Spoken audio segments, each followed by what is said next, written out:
whatever world you want to be in. If you want to become a journalist and you want to be involved in political reporting, then study that field. If you want to be a foreign correspondent, learn world history. Pay attention to current events. It doesn't just drop on you one day and all of a sudden you're an expert in something. You have to work at it. Welcome to St. Louis in Tune, where we size up current and historic events involving people, places, and things in areas such as the arts, crime, education, employment, faith, finance, food, history, housing, humor, justice, and sports. Our weekly podcast gives you the edge to live a more informed life. We discuss more than just St. Louis as we connect the gateway city to our country's current cultural fabric and lives.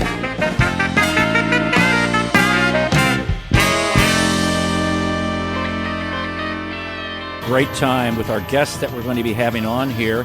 I call him journalist extraordinaire. The father of journalism in St. Louis. I would say he is. You know, I know. I'm kidding, but I'm not. You look at his resume. He started his career in New Jersey. In 1959, moved to Germany as a radio reporter for the American Forces Network, was reporting there in several cities until 65, relocated to Baltimore to work in TV news, came to St. Louis, was on Channel 2, which is where I met him as he was a speaker at a DARE graduation for the school I was principal. Mm-hmm. Then he went to KDNL Channel 30, was on St. Louis on the Air on the KWMU, and he's now a full-time author. He's an active journalist for over 60 years, print, radio, television, 12 regional Emmy Awards for writing, reporting, producing. That's crazy. Inducted to the St. Louis Media Hall of Fame, a Media Person of the Year by the St. Louis Press Club. He has, I think it's 5 books now. I'm going to have to get corrected by him. He also has an honorary doctorate degree from the University of Missouri St. Louis. Don Marsh, welcome to St. Louis in Tune. Arnold, thank you so much for having me. That's quite an intro. You make it sound like I was in the witness protection program, the way I moved around. Really? No kidding. I don't know. Did you do anything? Yeah, right. Probably did nothing. That's the way it's been going. No, and this is your 5th book, correct, Don? Yes. My 5th, and I'm working on a 6th right now, as we speak even. Those other books, Coming of Age, Liver Spots and All, a humorous look at the wonders of getting old. Wait, stop right there. I've got starting to get a couple of those. I'm not too happy about it. Okay. And then I thought it was pretty risky trying to do a humorous book on getting older. Nothing funny about it. Yeah. Then Flash Frames, Journey of a Journeyman Journalist. I love this one, How to Be Rude Politely. I love that.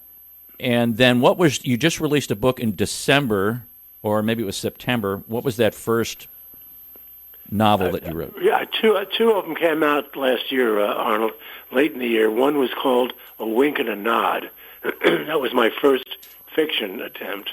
And then shortly thereafter, The Damned and the Doomed came out, which is the one that's being featured at the Jewish Book Festival this coming next, I guess, a week from Sunday. Right, April 18th at 7 p.m. Don's going to be interviewed by none other than Karen Foss. Now, I sent Karen a note this morning telling her that you were going to be on the show today, and I gave her our internet link, so hopefully she's listening in now. So hello, Karen Foss. Well, I hope she is. I do. We had been in communication late in the week, and she said she was going to be traveling.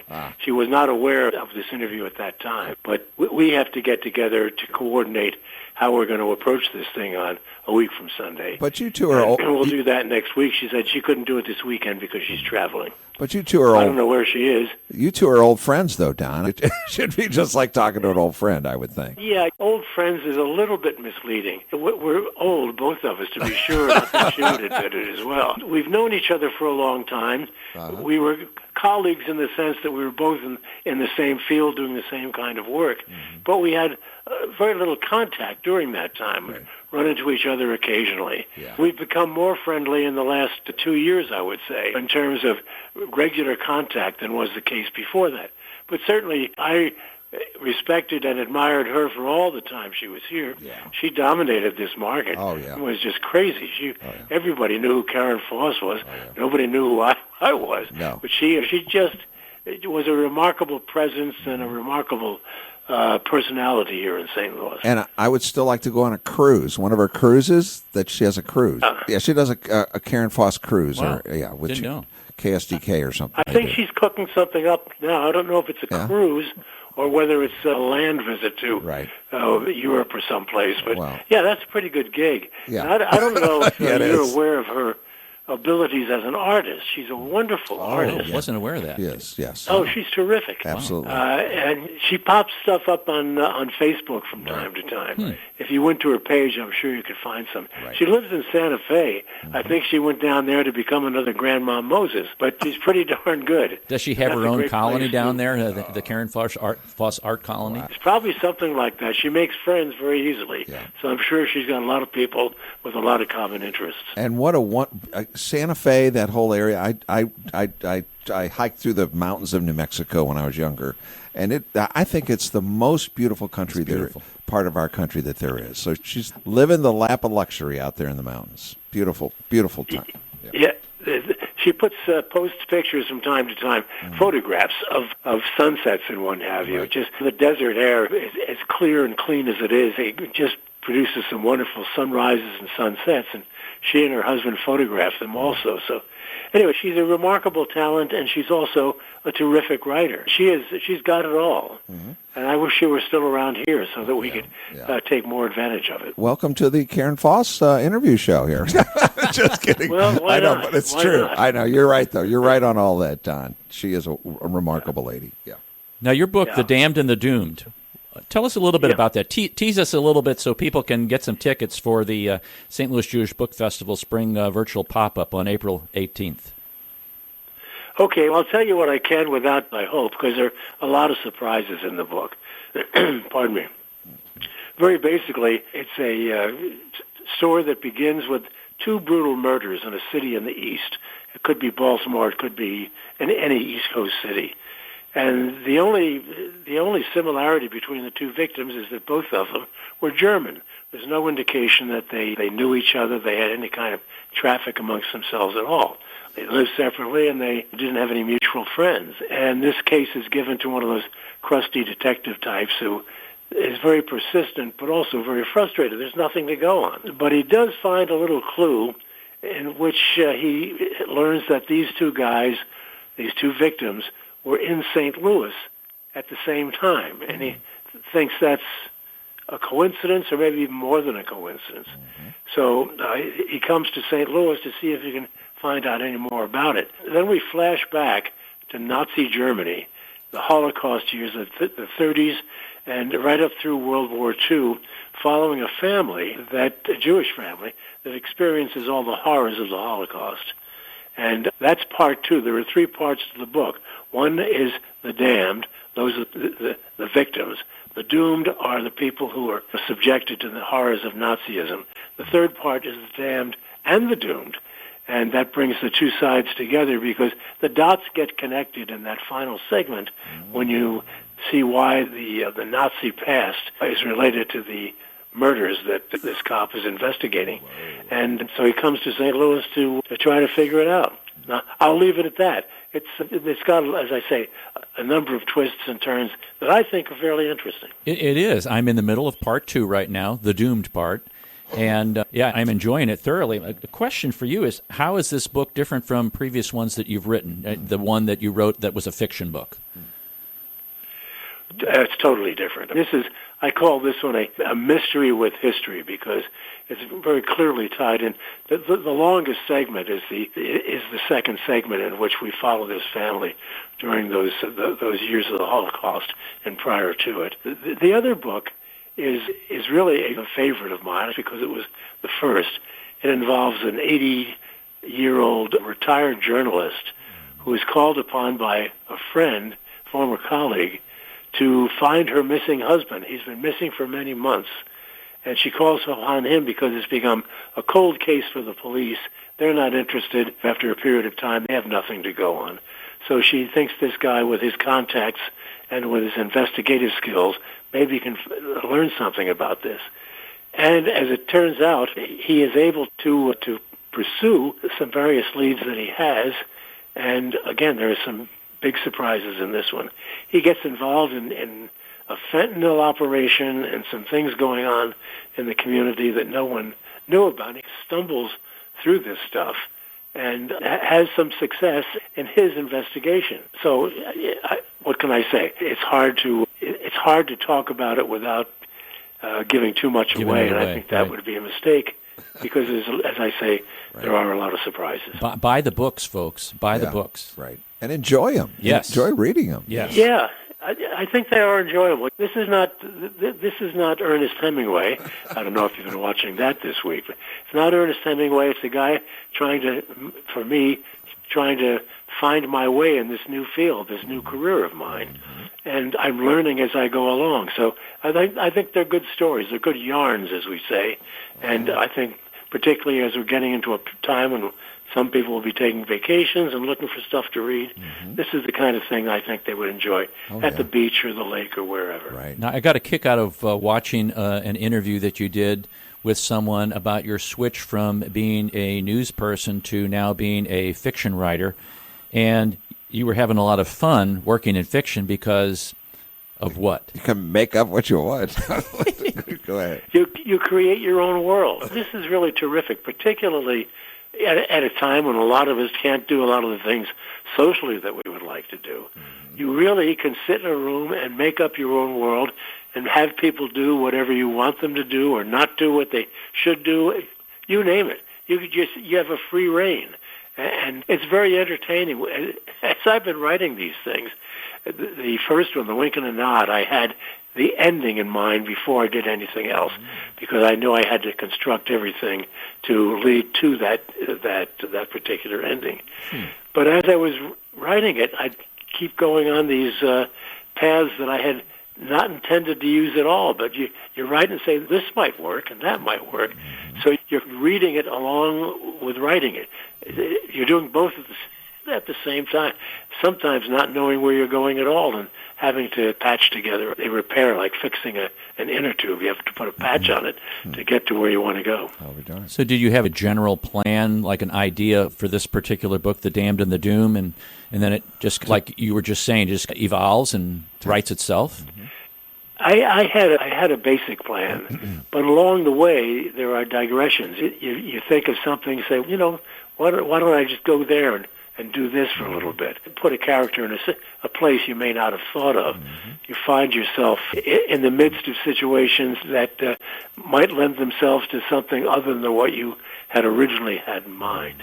So it's just kind of flying by the seat of your pants. You do have to have a basic idea of where you want to go. Otherwise, you just keep writing and you'd never get there. But you do find these little digressions along the way, which are fun. Now, my respect for you as a journalist extraordinaire goes way back. I watched you religiously. I didn't watch Karen Foss. I occasionally, when I was in the Kansas City area, I did watch her there when she was on that channel up there in Kansas City.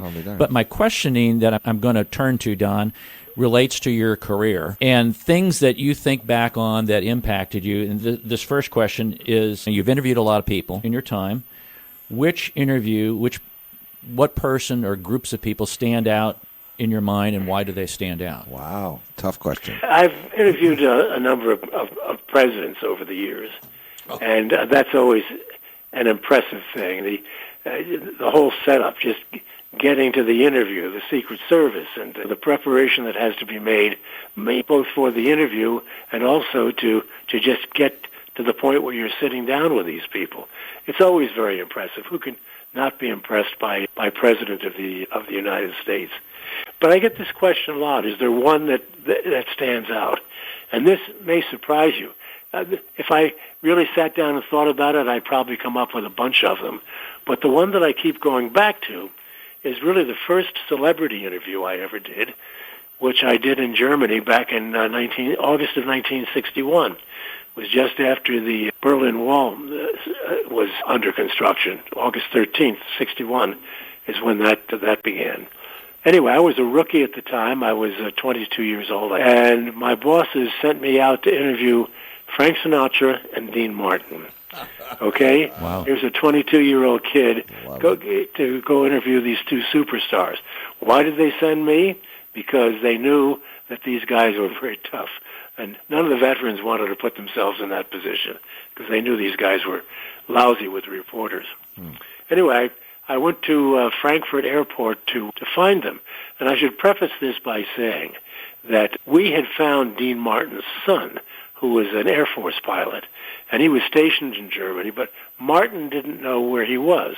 In those days, you didn't broadcast, the troops didn't broadcast where they were for security reasons, the Cold War at its apex at the time. So they just an APO address, the military post office address. So my organization found the son for him. He and Sinatra had just finished a movie or doing something in London. The movie was Soldiers 3. In any case, the deal was if we found the kid, then we would get to interview these guys. They agreed to that. So they sent me out, and I found them in Frankfurt Airport, one of the biggest and busiest in the world, wandering around opening doors. I didn't know where they were. I opened one door at one point and walked in, and there's Frank Sinatra, Dean Martin, and some guy in like a pilot's uniform, all nursing drinks. I hope he wasn't a pilot, but in any case, there they were. And so I identified myself and started the interview. And I said, "This is Don Marsh in Frankfurt with Dean Martin and Frank Sinatra." And Sinatra says, "Not me, pal." Okay. And it started, "This is Don Marsh at Frankfurt Airport interviewing Dean Martin."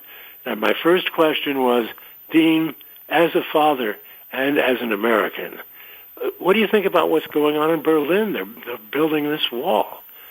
And he said, "It's rough, man. It's rough. Are we finished?" That was the interview. Thank you very much. Wow. So Right. that wasn't my favorite interview, Nope. but it's one that I'll never forget, and it really soured me on interviewing celebrities for a long time because I thought they were all jerks. And a lot of them are, but a lot of them are not also. A lot of them are gracious, and are willing to talk to people. I'll tell you another story about a celebrity that you might find interesting. Tell me if I'm rambling on too long. Oh, no, please.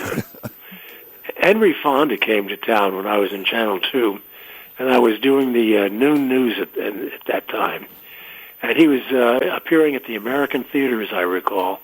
And I've forgotten what play he was in. He was playing a president, but I've forgotten the play. In any case, he comes walking in with an entourage of 2 or 3 people, and they came up to me and said, "Look," this is in the 70s, by the way. They say, "Look, talk to him about whatever you want, but don't mention his daughter, Jane." Why? Because he gets a lot of questions. She's taking all this heat for her trip to Vietnam, and he just doesn't want to get involved in the dialogue. So, of course, one of the things I asked him, I said on air, I said, "Mr. Fonda, I'm told that you don't want to talk about your daughter, Jane. Why not?" And he said, "What?" I repeated it. And he said, "Who told you that?" And I says, "The gang what brung you, the guys that you're with." And he went on, and it was a very emotional thing. He said, "Let me tell you this." He said, "Jane is my daughter, and I love her.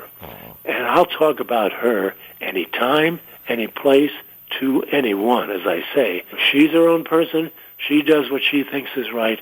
I love her. She's my daughter." I thought it was terrific. Great answer. You know, what a great way to, he didn't want to talk about it, but he did, and he did it in a very emotional, heartfelt, and I thought a very important way. Yeah, very loving and respectful way. Yeah. I don't know what these guys thought. One of the things that I found in working with German, I was a civilian working for the American Forces Network. There are 250,000 GIs, and plus their families over there. And so this radio station's the service was to keep these people informed. They'd have some place to turn that they could understand. It also taught a lot of Germans how to just speak English, by the way. But I had opportunities often to interview generals over there. And always the general's aides would come up and say, "Don't ask him this and don't ask him that." And then when they say that, which is stupid to say to a reporter, Yes. of course, let them tell you to shut up if they don't want. Let them tell you that they don't want to talk about it. And always, The generals, they didn't get to be generals by being stupid or surly or impolite. Right. They got to be generals because they're smart. And so they would always have an answer to any of those questions. And it just almost never failed that the aides would take that approach. So I think that helped me, when I had an opportunity to talk to Henry Fonda, and they said, don't ask him this. It turned out to work out even better than it might have had they not said anything. Now, as you look back on your time in the industry, what has changed in journalism, in your opinion? Oh, God. Oh, yeah. Everything. Going back to my first days in television, we'd go out on a story with the reporter, me, and 2, sometimes 3 cameramen, a sound man, and what have you, about 600 pounds of equipment in steamer trunks that you'd have to lug around, tripod and lights and all the rest of it. Now the reporters go out and they hold the camera in their hand and they do all their own editing in the field. In our day, it was film, of course, 16-millimeter film, and which it became videotape. But now it's everything's digital. And now I don't want to sound like the old guy saying it was better back in the day. I don't know as it was better. It was just different. I think there was more of a journalistic approach even to dumb stories. Today, it seems like it's all crime and the weather on local news. You have 5 or 6 minutes of the shootings, then a weather break, and then maybe a feature, come back to the weather, do the sports, and then end on the weather. There's not much content, and that bothers me. I know that the homicide problem in St. Louis is a big one, but just by reporting each homicide as it happens and not trying to find out why it's happening, reporting on that, I think is the big difference. We used to do it a little differently back then, and I'm not saying we were the greatest, but you were just learning our craft back in the 60s. It was relatively new in those days, particularly local news. So, that's been the big change, the technology. I mean, I've reported live from Africa and from Central America and from Europe with a signal bouncing 40,000 miles into the sky, then bouncing back to go 3 miles from downtown St. Louis to the KTVI studios or the KDNL studios. Wow. So the technology has changed.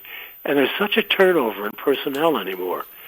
Channel 2 has been a big exception in that. They have a lot of people who've been there a long time. But I look at Channel 5, and every time I look, there's someone new, and then I look the next night, and they're gone. They don't have time to learn the turf, and there's no institutional memory. So those are the kinds of things that I look at. Yeah. It's fairly disappointing. Right. I think the biggest asset that a station has, radio or television, are people who know the players and know the turf.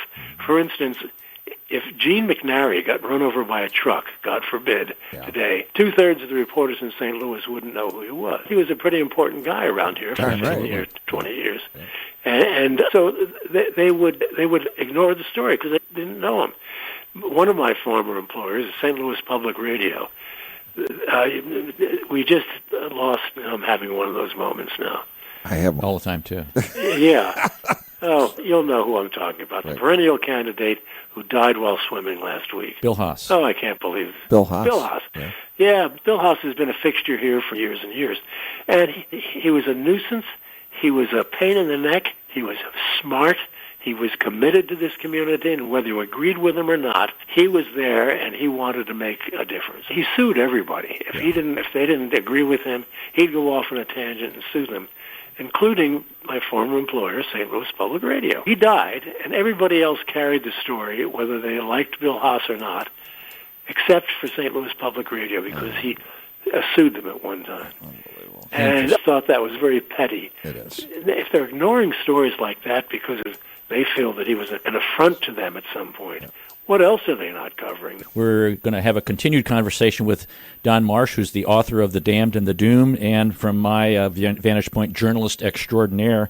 And Hillary Gann is going to be joining us. She's Director of Literary Arts at the St. Louis Jewish Community Center, going to be talking about the St. Louis Jewish Book Festival Spring Virtual Pop-Up. Don's going to be there and being interviewed by Karen Foss. That's April 18th at 7 p.m. On the line also is Hillary Gann. She's Director of Literary Arts at the St. Louis Jewish Community Center. I love this, Mark.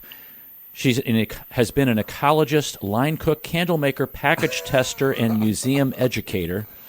Her debut story, The Pragmatist, was selected as the 2010 Million Writers Award Notable Story. That story and Transit have both been nominated for the Pushcart Prize. Her major non-literary inspirations include Bob Dylan, oh yeah, Nico Case, Jack Daniel's Tennessee Whiskey, an incessant orange cat named Harry, and an odd but lovable, goofy second set of claws named Bruce. Wow. What inspiration. It's amazing. Is that Jack Daniels over the rocks or what? I'm not sure. Hillary, what do you say to that? Usually with Diet Coke. Okay. Good for you. Good for you. Welcome to St. Louis Thank you, guys. in Tune. We're glad to have you on, and we're going to piggyback with you and Don on this interview here. Tell us a little bit about the festival for those people who may not know about it. Absolutely. So every November we have a almost 2-week-long festival, usually about 12 days.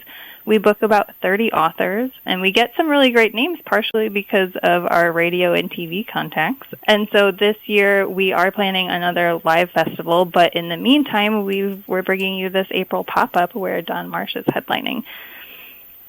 And did his book just coming out just coincide with, how do you guys make connections? Oh, yeah, great question. So we offer, all of our content is either by Jewish authors or the book itself has Jewish content. And so in his case, because it's so centered around the Holocaust and that history, it was a really good fit for us. And Don, have you ever done any of these kind of festivals before? I know that you're just into the writing gig now, but have you ever done anything previously? No, I haven't, but when you go over Hillary's resume, I think she should be a headliner.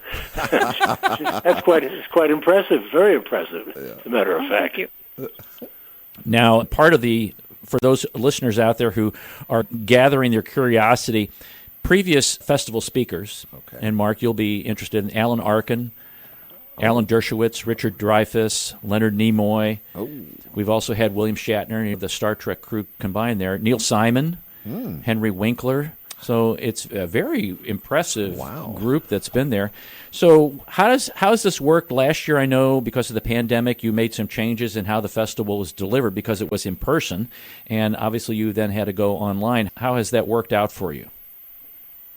That's actually been really positive because we were able to still connect all our readers. So we obviously switched to a virtual platform for 2020. But that meant that we were able to get some people in the audience who might otherwise have not been able to come, like friends and family as the presenters or people from St. Louis who live elsewhere during November. And also, we were able to pull some people who, because of their schedules or because they live internationally, weren't able to otherwise make it. So the virtual format gives us that opportunity. So last year, Barry Sonnenfeld, for example, was maybe a person that he had a pretty packed schedule, but because it was a virtual opportunity, we could include him. So it's been really nice, and because of that, we're planning to do that as a backup for this coming year, just have a hybrid option just in case, but also to make it more convenient.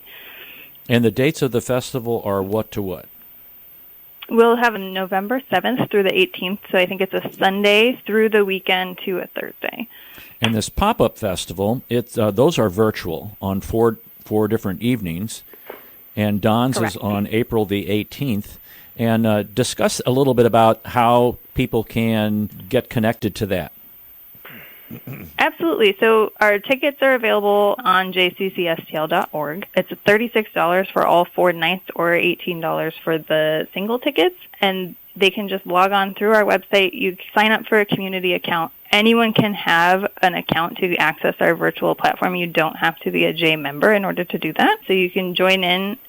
And we'll have 4 whole nights, authors every night at 7 p.m., including a women's panel, and tech writer Stephen Levy, who did Facebook, The Inside Story, and then a climate-focused program on the 21st with a former Massachusetts state senator, Solomon Goldstein Rhodes. So that's jccstl.com, folks.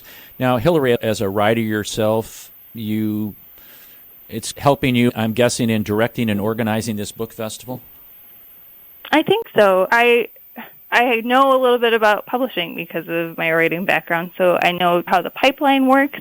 It's making it easier for me to identify people from indie presses that we might not otherwise notice if they're not getting a ton of media attention, but whose book fits our needs really well. And then I also can have the opportunity to see it from the writer's perspective, what's going to make them comfortable, what's going to help them connect with the audience. And the writing world is moving a little bit away from readings and towards this new conversational model, especially with virtual programming.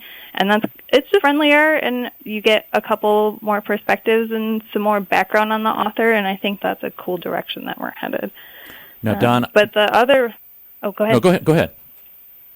Oh, the other thing I wanted to say, though, is that that's definitely not all there is to the festival, and I have a committee of 50 people that help me put on this festival, and I really just want to make it clear that even though I'm a writer and have those skill sets, a huge part of the skill set is dependent on these helpers who mobilize the whole community and put on this festival, and a lot of them have been doing it for 20 years. So I'm really lucky to be joining that, joining a team than anything. So is it just the festival that you do, or is there more involved with your title as Director of Literary Arts? We also put on a used book sale. So we had to postpone that through 2020, but in August we are planning to go ahead with it. So the dates for that are August Sunday 22nd to Thursday the 26th. And we take donations of books throughout the year. We're going to start opening those up again this month and then sell them to help benefit our cultural arts department. So a lot of the programming that comes through the J is benefited by that used book sale. Mm-hmm.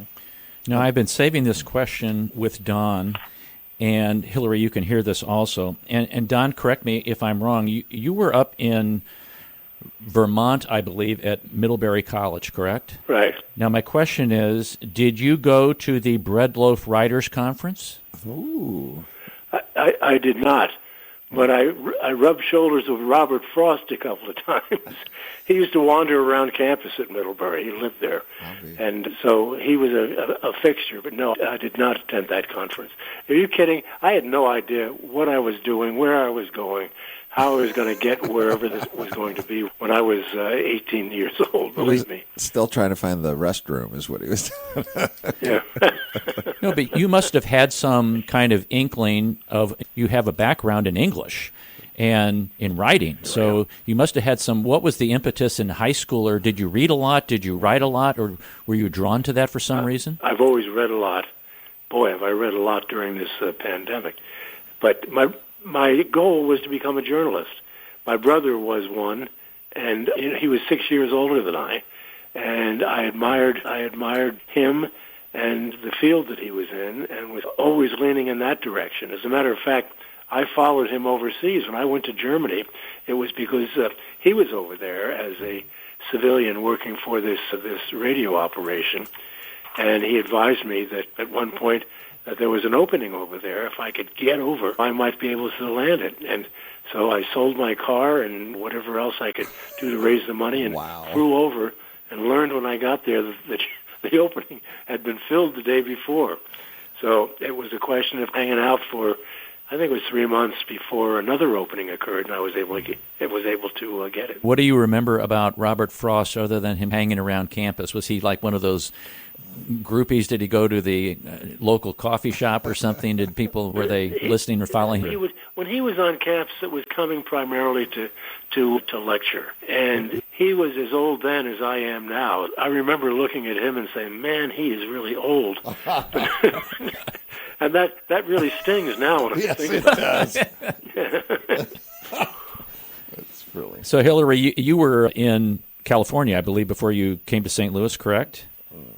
That's true, yeah. Okay, now, so what was the draw to come here other than toasted ravioli? That's a big draw, you guys. It is. But, yes, it is. My husband's from here, and he grew up going to the J, playing t-ball for them. But part of what precipitated my move was I wanted to transition into a book-oriented career. So in Los Angeles, I was working for the Natural History Museum there, and they are an amazing institution. I loved my work for them. But one day they opened this new department, and they announced it to all the volunteers. And they were so excited and had so many questions and really wanted to be part of this new thing. And I was looking around and I was like, oh, that is how I feel about books. And so part of it, I transitioned. I took a little time off to start a family and write a book, which did not go anywhere, but got a job in Brentwood at their library. And from there I moved here. And part of my draw here is there's such a robust literary community in St. Louis. You have 3 library systems. They're huge. They pull amazing authors. So many people here go to the libraries and participate in the programs, and I really wanted to be part of that and part of St. Louis community. This is such a hometown. Do you know what I mean? It's such a place where people value local things and being part of their neighbors' lives, and I wanted to tap into that a little bit. I'd just like to ask a question. Hillary, what is it about the Jewish community, and it's certainly the case here, but in other places I've lived as well, that the community always is cohesive around the arts, whether it's books or other kinds of artwork. It just seems to be ingrained in the Jewish psyche to be supportive of the arts. What do you think that's all about? That's a good question. I couldn't say with any certainty, but I think just that education is such a big part of Judaism. And in education, you're exposed to the arts, and it's part of expressing your love for the world and your creativity. And I think that is it finds a home in places like the J very easily. It can be traced back centuries. This has always been the case, it seems, if one looks at history. That's a great question, Don. It's going to be the In Tune show with Don Marsh. I'm just kidding. Guest co-host. No, but those are really interesting questions. Yeah, they are. So, Hillary, as you look at the festival and your experience there so far, where do you see it going? Do you have some dreams or aspirations or goal for the festival, other than, obviously, like last year, the pandemic and getting it online and things like that? Yes and no. I'll confess to you that this is my second month in the job. So I still have a lot to learn about what we do and what the book festival is already. But like I said, St. Louis is such a rich literary community, and I'm hoping that one day people will just think of the J when they think of that literary community, that will be ingrained in it the way that the libraries are, and be a community pillar for everyone who loves and creates and imbibes literature. And one of those pieces, one thing that I'm interested in this year at least, is more representation of genre literature. So sci-fi, mysteries, that sort of thing, because I think those are the categories that have huge waiting lists at libraries that people really love to read for entertainment, and that they follow the genre, and I would like to find a way to celebrate those. That's a great comment there. Don, you've got all this wisdom, and I'm being very serious here. I really admire you and what you've done in the industry. You're going to give some sage advice to some budding writers, and you probably get this question all the time. When I talk to people who are experts in the field, who have been in it, and they've done it, they've seen it all, and they've lived it and breathed it, what do you tell budding writers or journalists? What advice do you give them? That is particularly, it's all communicated through the written word, even though it's different today. It's more digital and online and what have you. But you can only get better writing by writing. And also reading, and also studying whatever world you want to be in. If you want to become a journalist and you want to be involved in political reporting, then study that field. If you want to be a foreign correspondent, learn world history and pay attention to current events. It doesn't just drop on you one day and all of a sudden you're an expert in something. You have to work at it. But the bottom line is that communications is to such a degree based on the written word. You have to learn how to really become as proficient at that task and that skill as you can. Hillary, piggyback off that question. Sure. I do want to repeat what Don said, is that work is the thing. One of the things I love to read about is this idea of dedicated practice. And what's interesting is the research around that shows that talent is not really a thing. Talent always ends up being something that you have put in over time. It's always hard work. It's all the people who seem like they're talented at a young age just started working earlier. And so you got to really just I call it my butt in chair rule. You have to put your butt in the chair and do the thing. And you have to make time for it and just really take it as a calling. Really spend your time pursuing it no matter what. That's what I would say. Malcolm Gladwell, $10,000, right? Yes, exactly. Yeah.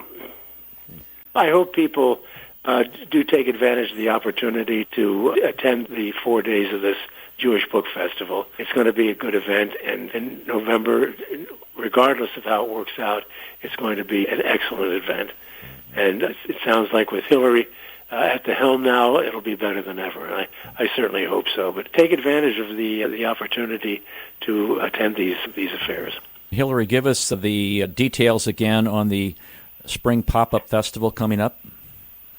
Absolutely. So it starts Sunday, April 18th. There will be one program every night through Wednesday, each at 7 p.m. We're starting with Don and his new book, The Damned and the Doomed. And then Tuesday, we'll have tech writer Stephen Levy, interviewed by Charlie Brennan. Monday is a women's night panel with Hillary Levy-Friedman and Janice Kaplan. And then Wednesday is with climate activist Salman Goldstein-Rose, all at 7 p.m.